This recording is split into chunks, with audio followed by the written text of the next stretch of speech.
Conta um Conto apresenta, de Anton Chekhov, da série Literatura Russa, A Aposta. Narração Marcelo Fávaro. Este canal é mantido pela ajuda de seus ouvintes. Fazendo sua inscrição e deixando o seu like, o canal ganha mais relevância e eu consigo fazer mais vídeos.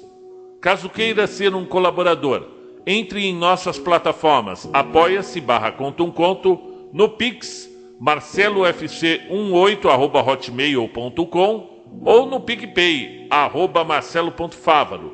Lá você pode fazer a sua contribuição. Vamos ao conto? Capítulo 1. Era uma escura noite de outono. O velho banqueiro passeava de um lado para o outro no seu gabinete, recordando a festa que dera 15 anos atrás, também no outono. Nela se haviam reunido muitas pessoas de espírito, entre as quais figurava um grande número de sábios e jornalistas, que haviam travado entre si conversas bastante interessantes. Um dos assuntos discutidos fora a pena de morte, contra a qual a maioria dos convidados se manifestara, considerando-a obsoleta, imoral e indigna de povos cristãos. Segundo alguns, tal castigo deveria ser substituído, em todos os países, pela prisão perpétua. Meus senhores, declara o banqueiro, não concordo com a vossa opinião. Eu nunca sofri nenhuma das duas penas. No entanto, se é lícito emitir um juízo a priori, considero a pena de morte mais moral e humana do que a prisão perpétua.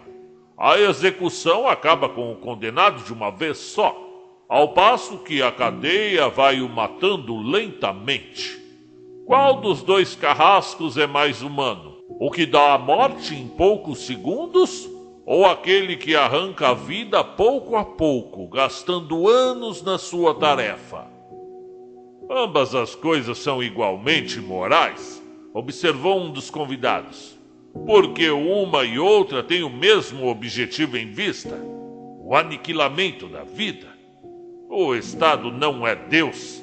Não lhe assiste o direito de destruir aquilo que não deveria devolver, se assim o desejasse. Achava-se entre eles um jovem estudante de direito de cerca de 25 anos, o qual, ao ser-lhe pedida a opinião, afirmara: bem, a pena de morte e a prisão perpétua são igualmente imorais. Se, porém, me dessem a escolher, optaria sem dúvida pela segunda, prisão perpétua. Mais vale viver, seja em que circunstâncias for, do que não viver de forma alguma.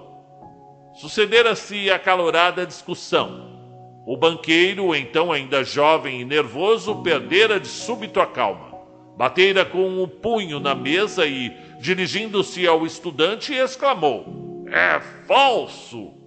Aposto 2 milhões em como o senhor não aguentaria 5 anos encerrado num cárcere. Se fala a sério, respondeu o jovem, aposto que sou capaz de aguentar uma pena de prisão, não de 5, mas de 15 anos. 15 anos? Pois seja, meus senhores, aposto 2 milhões. De acordo. O senhor dá a Deus a 2 milhões, e eu a minha liberdade, replicou o estudante. E assim se fez a absurda e insensata aposta. O banqueiro, homem habituado a satisfazer todos os caprichos e inconstante a esse senhor de uma fortuna que ascendia a muitos milhões, mostrara-se deveras entusiasmado. Durante a ceia, dissera ao jovem estudante em tom de gracejo: pense bem, antes que seja demasiado tarde. Para mim, 2 milhões constituem uma insignificância, enquanto o senhor se arrisca a perder 3 ou 4 dos melhores anos da sua vida. Digo, 3 ou 4, porque sei que não vai aguentar mais tempo. Não se esqueça também, meu pobre amigo, de que a prisão voluntária é mais difícil de suportar do que a forçada. A ideia de que pode, em qualquer momento, recuperar a liberdade, envenenar-lhe-á a vida no cárcere. Eu tenho pena de ti. Agora o banqueiro, recordando tudo aquilo enquanto passeava de um lado para o outro no seu gabinete, perguntava a si próprio: por que fiz essa aposta? Que utilidade pôde advir do fato desse rapaz perder 15 anos de sua existência e eu atirar fora 2 milhões? Provará isto que a pena de morte é melhor ou pior que a prisão perpétua? Não e não. É uma tolice, uma insensatez. Pela minha parte, não passou do simples capricho de um homem a nadar na abundância. Quanto a esse jovem, moveu-o simplesmente a cupidez. Em seguida, recordou o que lhe acontecera após a referida festa. Ficara então resolvido que o homem devia conservar-se preso, sob a mais estreita vigilância, num pavilhão existente no jardim do banqueiro. Durante 15 anos, não lhe seria permitido transpor o limiar da porta do seu cárcere, ver quem quer que fosse, ouvir vozes humanas, receber cartas ou jornais. Podia, no entanto, se assim o desejasse, dispor de um instrumento musical, ler livros, escrever cartas, beber vinho e fumar. De harmonia com o contrato, estava autorizado a comunicar, embora apenas em silêncio, com o mundo exterior, através de uma janelinha aberta com esse fim. De tudo aquilo que necessitasse, livros, música, vinho, podia receber qualquer quantidade, atirando a requisição pela referida janela. No pacto, não fora esquecido o mínimo pormenor suscetível de tornar a prisão absolutamente solitária, e o estudante teria de permanecer ali 15 anos completos, a contar do meio-dia do dia 14 de novembro de 1870, igual hora do mesmo dia e mês de 1885. A simples tentativa por parte do preso para violar as condições impostas no documento, embora faltassem apenas só 2 minutos para expirar o prazo, desobrigaria o banqueiro do pagamento dos 2 milhões. E durante o primeiro ano passado no cárcere, o estudante, a julgar pelas breves notas, sofreu horrivelmente com a solidão e o tédio. Dia e noite vinha do pavilhão o som do piano. Recusava o vinho e o tabaco. O vinho, escrevia, excita o desejo, e o desejo constitui o principal inimigo de um prisioneiro. Além disso, não há coisa mais aborrecida do que beber bom vinho quando se está desacompanhado. O tabaco, dizia, viciava-lhe o ar do quarto. Durante o primeiro ano, os livros enviados ao jovem encarcerado eram principalmente do gênero ligeiro, romances com complicadas intrigas amorosas, novelas policiais, contos fantásticos, comédias, etc. No segundo ano, deixou de ouvir-se a música no pavilhão. E nos bilhetes que arremessava pela janela, o prisioneiro só pedia obras de autores clássicos. No quinto, voltaram a soar as notas do piano, e o jovem pediu o vinho. Aqueles que o vigiavam pela janela diziam que passou todo esse ano a comer, a beber, estendido na cama. Bocejava com frequência e falava consigo mesmo em tom irritado. Não lia mais. Às vezes de noite sentava-se a escrever. Ocupava-se desta tarefa durante um longo tempo e de manhã rasgava tudo o que escrevera. Ouviram-no chorar em várias ocasiões. Na segunda metade do 6º ano, o prisioneiro dedicou-se afincadamente ao estudo de línguas, filosofia e história. Atirou-se a estas matérias com tal avidez que o banqueiro mal tinha tempo de lhe adquirir os livros de que necessitava. No espaço de 4 anos, foram comprados a seu pedido cerca de 600 volumes. Foi neste período de fome de leitura que o banqueiro recebeu dele a seguinte carta: Meu querido carcereiro, escrevo-lhe estas linhas em 6 línguas, de as ler a pessoas entendidas na matéria. Se não encontrar nelas qualquer falta, peço-lhe que mande disparar um tiro no jardim.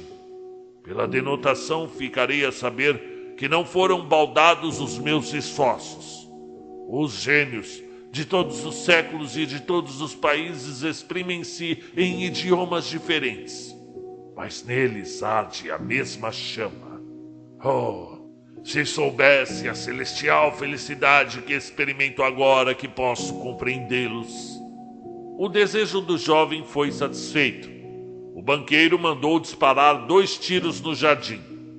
Mais tarde, ao cabo do 10º ano de cárcere, o prisioneiro permanecia sentado, imóvel, diante da mesa, lendo apenas o Evangelho.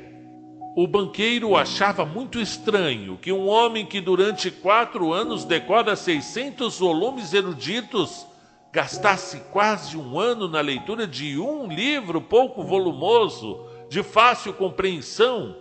Ao Evangelho seguiram-se outras histórias das religiões e da teologia. E durante os 2 últimos anos de reclusão, o estudante leu muitíssimo, servindo-lhe qualquer gênero, indistintamente.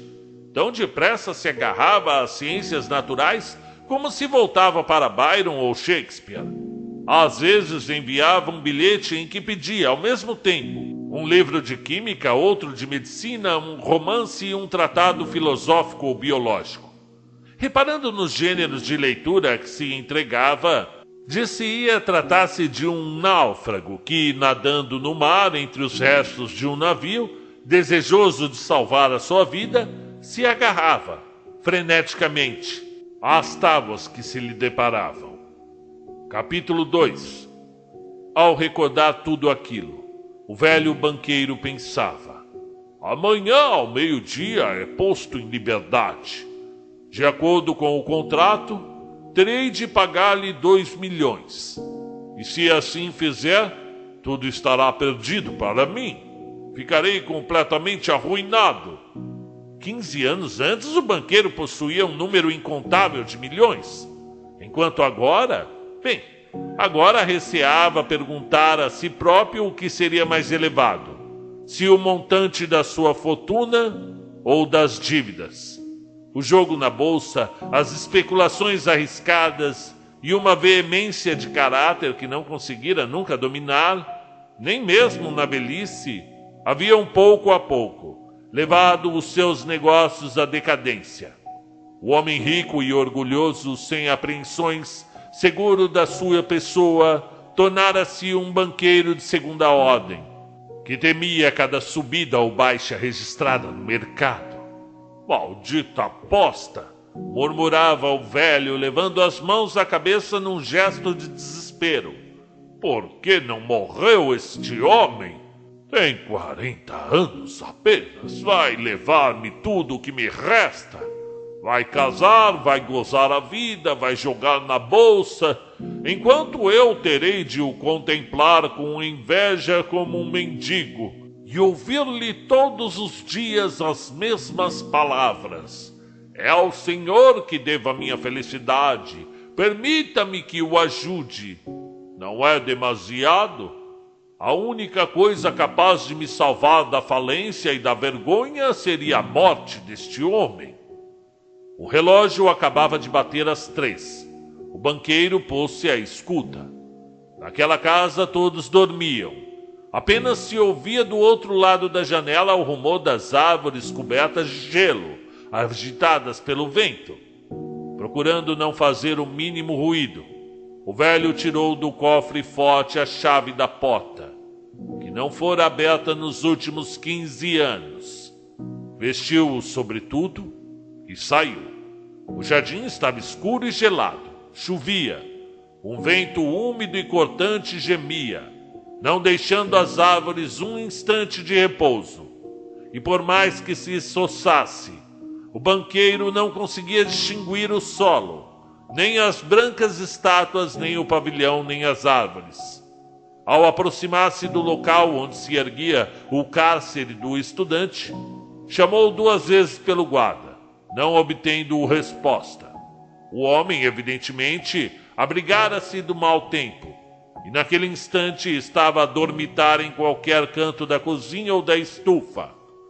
Se eu tiver coragem de executar o meu intento, pensou o ancião, as suspeitas recairão em primeiro lugar sobre o guarda. Tateando, encontrou os degraus e a porta. Entrou no vestíbulo do pavilhão e, em seguida, enfiou-se por um estreito corredor e acendeu um fósforo.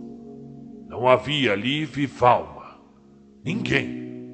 Apenas se lhe deparou com uma cama por fazer e, ao canto, a sombra de um fogão de ferro fundido.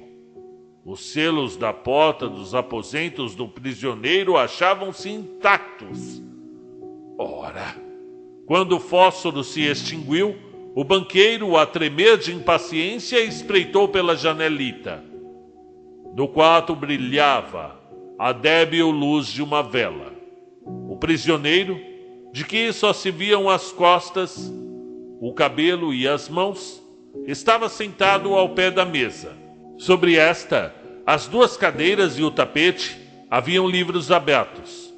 Decorreram 5 minutos sem que o ocupante daquele quarto esboçasse um só movimento.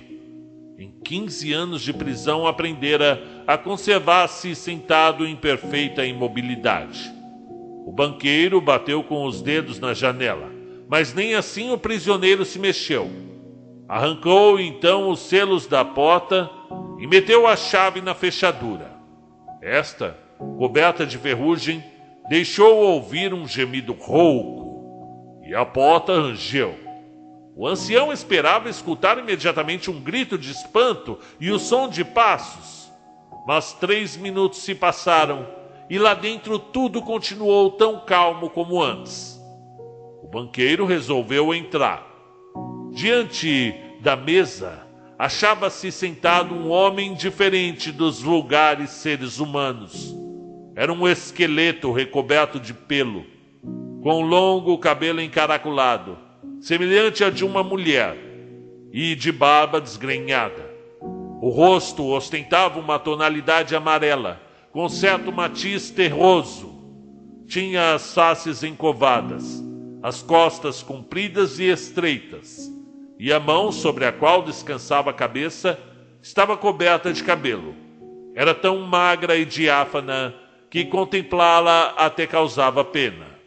A sua comprida cabeleira começara a encarnecer, e ninguém acreditaria que aquele rosto senil, emaciado, pertencesse a um homem de 40 anos apenas.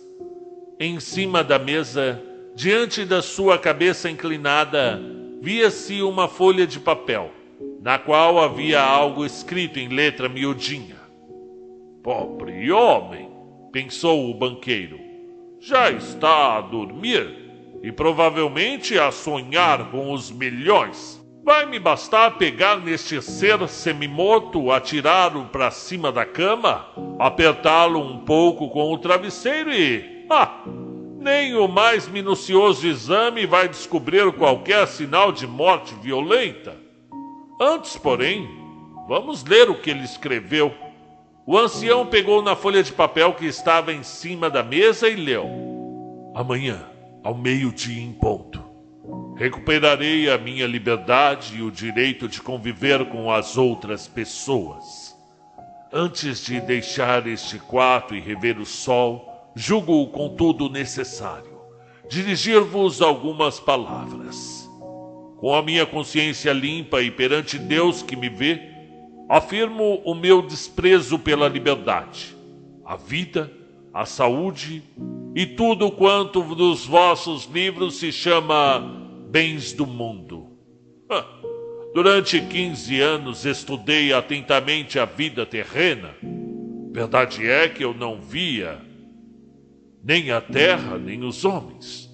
Mas através dos vossos livros, bebia aromático vinho, entoava cânticos, perseguia nas florestas veados e javalis, amava mulheres e beldades vaporosas como nuvens criadas pela magia dos gênios de vossos poetas. Visitavam-me de noite e murmuravam-me contos maravilhosos que me embriagavam os sentidos. Nos vossos livros eu escalava os cumes de Elbrus e do Monte Branco, de onde avistava de manhã o sol a nascer e à tarde a inundar o céu, o oceano e as cristas das montanhas com o seu ouro carmesim.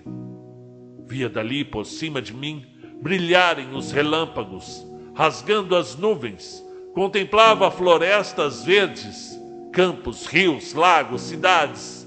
Ouvia o cântico das sereias e o toque das flautas pastoris, e sentia as asas de belos demônios que voavam na minha direção para me falarem de Deus. Graças aos vossos livros, despenhava-me em abismos sem fundo, obrava milagres, incendiava cidades, pregava novas religiões, conquistava reinos inteiros. Os vossos livros deram-me a sabedoria. Tudo quanto o infatigável pensamento humano criou durante séculos acha-se comprimido numa pequena bola dentro do meu cérebro. Eu sou mais inteligente que todos vós, bem o sei, e desprezo os vossos livros, desprezo todos os bens e a sabedoria deste mundo. Tudo é fútil, efêmero, quimérico e enganoso, como uma miragem.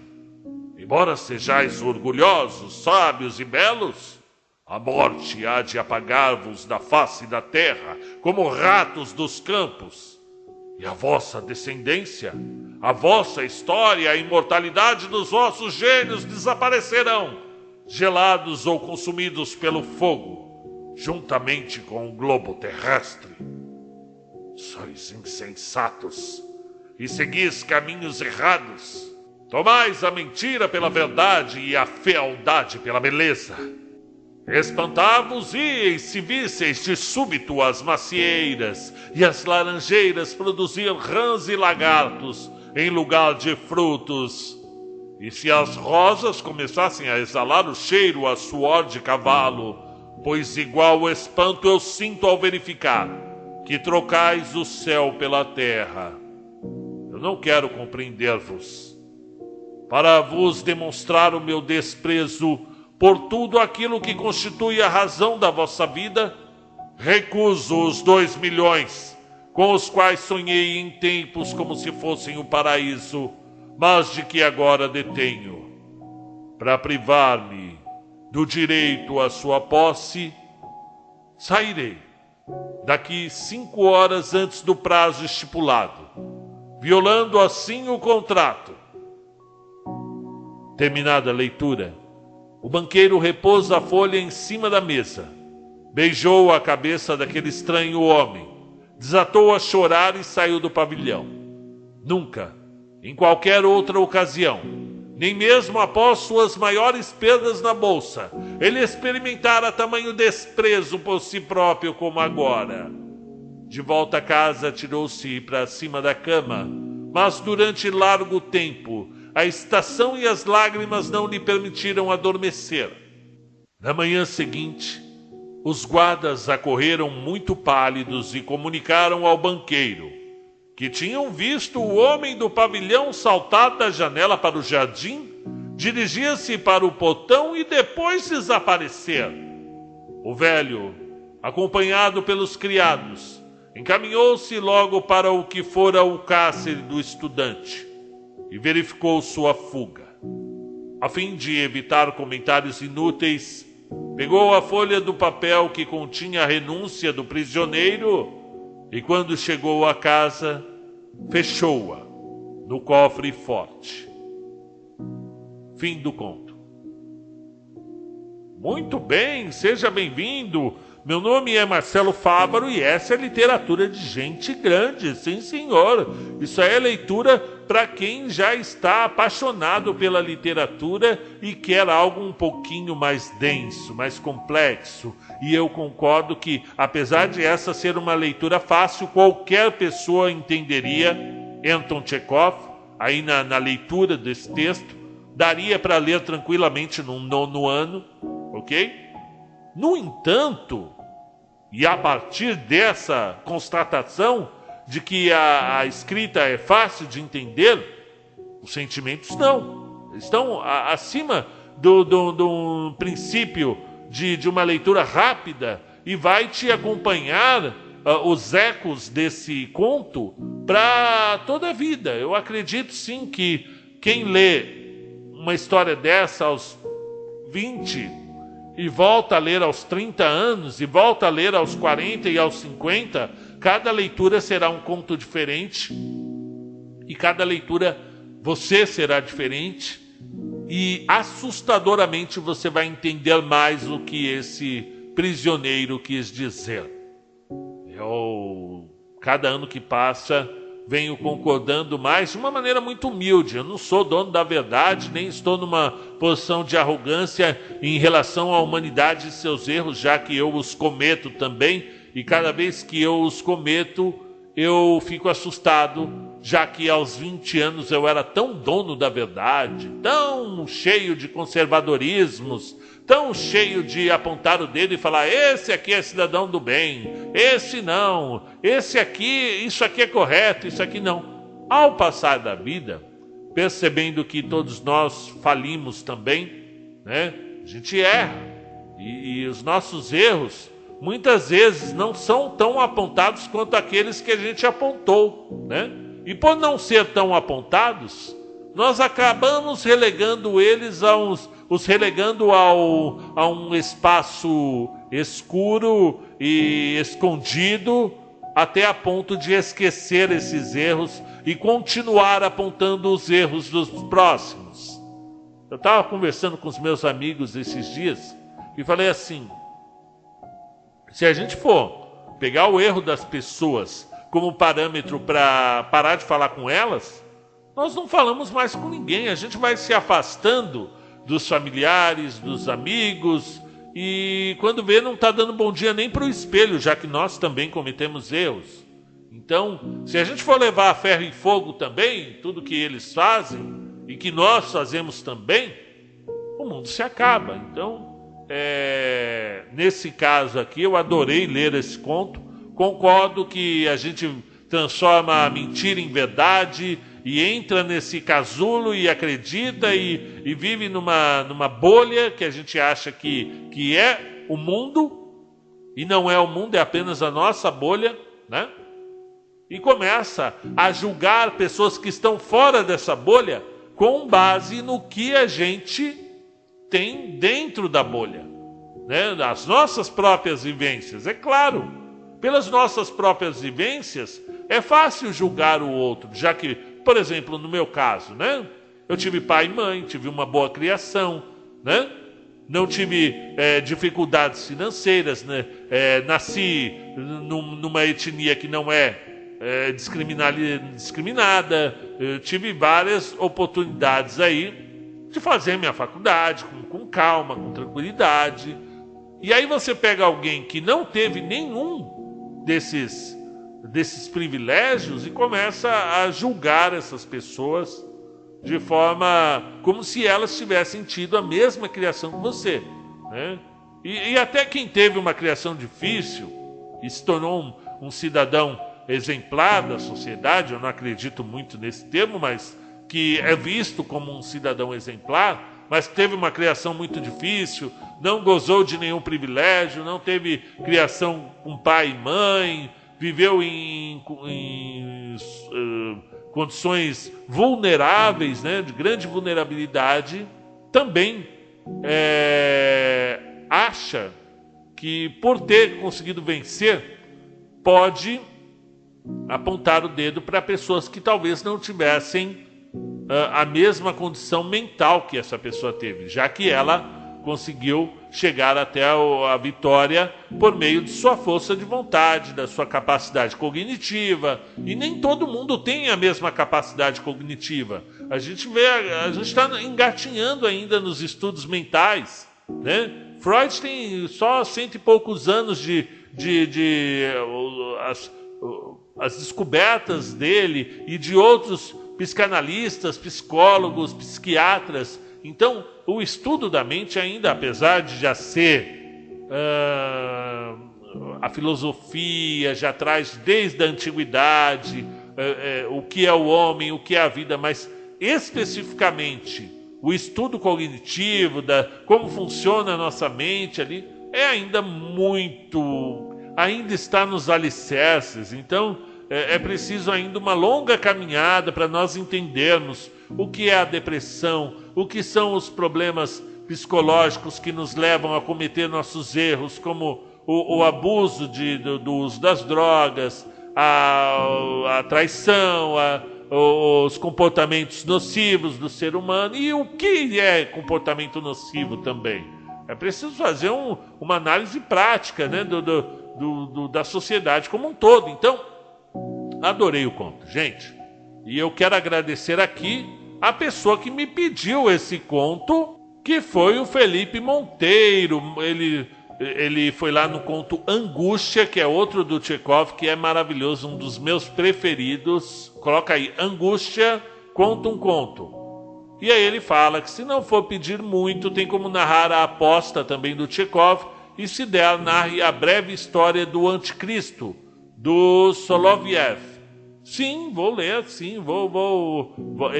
Qual é o nome do outro? A breve história do Anticristo. Bom, só pelo nome deve ser muito forte esse conto. Então é isso, pessoal. Gostou do conto? Comente aqui, diz o que você achou. Não se esqueça de se inscrever para você não perder os próximos contos que eu vou narrar aqui para você. Um abraço, até a próxima.